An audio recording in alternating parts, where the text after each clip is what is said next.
एक तरफ 24 धर्मगुरु सर्वधर्म सद्भाव का संदेश दे रहे हैं, तो दूसरी तरफ ज्ञानवापी के नाम पर कुछ लोग जहर की खेती कर रहे हैं। इनमें मुफ्ती मौलानाओं के साथ कुछ हिंदू धर्मगुरु भी शामिल हैं। सबसे पहले खबर खुद को इस्लामिक स्कॉलर बताने वाले मुफ्ती मौलाना सलमान अजहरी की, जो भड़काऊ बयानबाजों की लिस्ट में आज टॉप पर ट्रेंड कर रहे हैं। मौलाना सलमान अजहरी की हेट स्पीच पर माहौल ऐसा गरमाया कि 4 फरवरी की रात मुंबई में हंगामा मच गया। मौलाना के हजारों समर्थक घाटकोपर पुलिस स्टेशन के बाहर जमा हो गए। समर्थकों की भीड़ को बेकाबू होता देख पुलिस को लाठीचार्ज करना पड़ा। आज मौलाना सलमान अजहरी ने ऐसा क्या किया जिससे मुंबई का माहौल बिगड़ने से बाल बाल बच गया।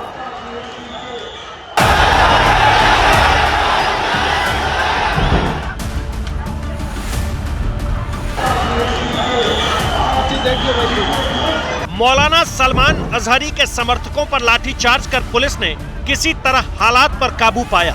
घाटकोपर पुलिस स्टेशन के बाहर जमा भीड़ को तितर बितर करने के लिए पुलिस को घंटों मशक्कत करनी पड़ी।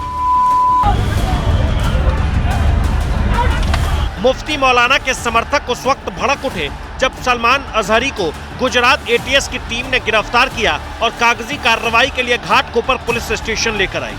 गिरफ्तारी से समर्थक नाराज हो गए, हंगामा करने लगे।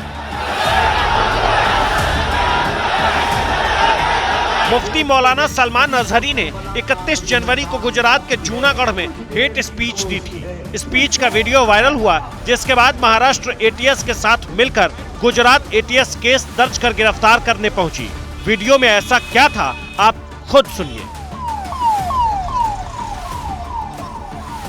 हमसे उलझते हैं, अभी तो करबला का आखिरी मैदान बाकी है, कुछ देर की खामोशी है, फिर शोर आएगा। आज वक्त है, कल हमारा दौर आएगा। मौलाना ने भीड़ के बीच ऐसी भड़काऊ तकरीरें दी जिसे हम पूरा सुना भी नहीं सकते। अब गुजरात एटीएस मौलाना को जूनागढ़ लेकर गई है, जबकि थाने के बाहर हंगामा करने वाले 6-7 लोगों को पकड़ा गया है।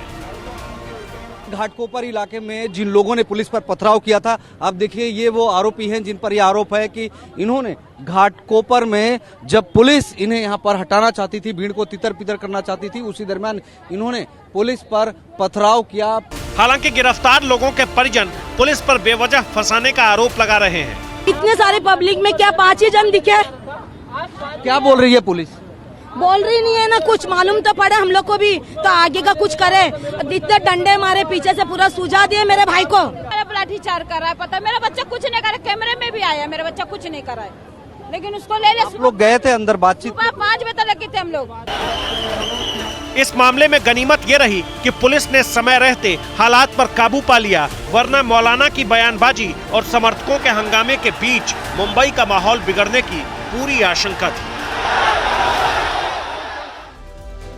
सलमान अजहरी के बाद खबर दूसरे भड़काऊ भाईजान की। इस खबर की शुरुआत एक अलग वीडियो से करते हैं। ये वीडियो 30 रूसी श्रद्धालु का है जो आंध्र प्रदेश के तिरुपति में श्री कालाहस्ती मंदिर की पूजा में शामिल हुए। इन्होंने मंदिर की राहु केतु पूजा में हिस्सा लिया। पूजा के साथ विधि विधान का पालन करते हुए भगवान को भोग भी लगाया।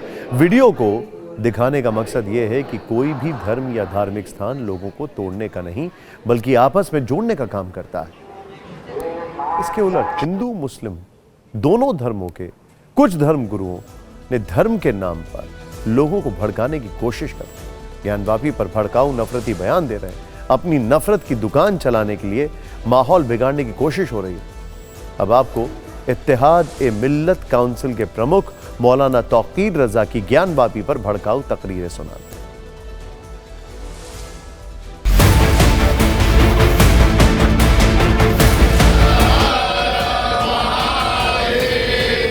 हमारी खामोशी को, हमारे देश प्रेम को, हमारी बुज़दिली समझा गया। ज्ञानवापी में अदालत के आदेश पर व्यास तहखाने में पूजा अर्चना हो रही है। वजू खाना का सर्वे समेत कई मुद्दों पर कोर्ट में लड़ाई चल रही है। सब कुछ कानून के नियमों और संवैधानिक दायरे के भीतर हो रहा है।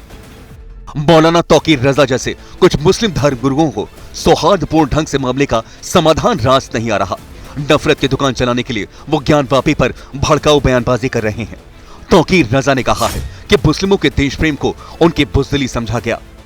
कोई एक रिएक्शन मुसलमानों की तरफ से इसलिए नहीं दिया गया कि हमारे रिएक्शन देने से फसाद होने का अंदेशा है, लेकिन हमारी खामोशी को, हमारे देश प्रेम को, हमारी बुज़दिली समझा गया।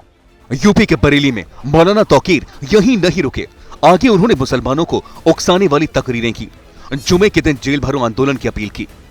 अब हमें अपने देश को नफरतों, तासुब और बेईमानियों से निजात दिलाने के लिए हमें अपने आप को गिरफ्तार कराना है। तो जुमे का रोज हमारे यहाँ तय हुआ है और इसकी शुरुआत मैं बरेली से कर रहा हूं और इंशाल्लाह पूरे हिंदुस्तान में, पूरे मुल्क में ये गिरफ्तारियां दी जाएंगी। मौलाना तौकीर रजा भड़काऊ बोल के साथ झूठ बोलने से भी बाज नहीं आ रहे थे। उन्होंने कहा कि कई मस्जिदों और मदरसों पर चोरी छुपे बुलडोजर चला दिया गया है। ज्ञानव्यापी मस्जिद क्योंकि मशहूर है, आप लोगों की नजर में है, आप लोग उस पर चर्चा बार बार कर रहे हैं, इस वजह से ज्ञानव्यापी, वरना ऐसी कितनी मस्जिदें हैं, कितने मजार हैं, कितने मदरसे हैं जिन पर रातों रात खामोशी से बुलडोजर चला दिया गया और उनको मस्मार कर दिया गया। हालांकि भड़काऊ बोल वाले धर्म गुरुओं में मौलाना तौकीर रजा अकेले नहीं हैं। नफरती बयानबाजों की फहरिस्त काफी लंबी है। नफरती बोल वाले धर्मगुरुओं में अकेले मुस्लिम धर्म के मौलाना नहीं बल्कि हिंदू धर्म के भी कुछ साधु संत और धर्मगुरु भी लगातार उकसावे वाले बयान दे रहे हैं। हनुमानगढ़ी के पुजारी महंत राजू दास ने ऐसा ही बयान दिया। उन्होंने कहा कि हम 3 नहीं बल्कि 30,000 से ऊपर सनातन संस्कृति से जुड़े स्ट्रक्चर संवैधानिक रूप से वापस लेंगे। यह बयान उन्होंने राम मंदिर ट्रस्ट के कोषाध्यक्ष गोविंद देव गिरी महाराज के उस बयान के बाद दिया जिसमें उन्होंने कहा था कि मुस्लिम 3 मंदिर अयोध्या के बाद काशी मथुरा हमें दें तो किसी और मस्जिद की तरफ देखेंगे भी नहीं। हम 3 नहीं 30,000 से ऊपर देश में जहां जहां भी सनातन संस्कृति का जुड़ा हुआ स्ट्रक्चर है उसको हम संवैधानिक तरीके से लेंगे। 3 नहीं 30,000 पूरे हिंदुस्तान में नहीं बचेगा। एक भी आक्रांता, आक्रमणकारी और ऐसे दुर्दांत आतंकवादियों का मजार, क्योंकि अब देश संवैधानिक तरीके से चलेगा, किसी के एहसान पे नहीं चलेगा।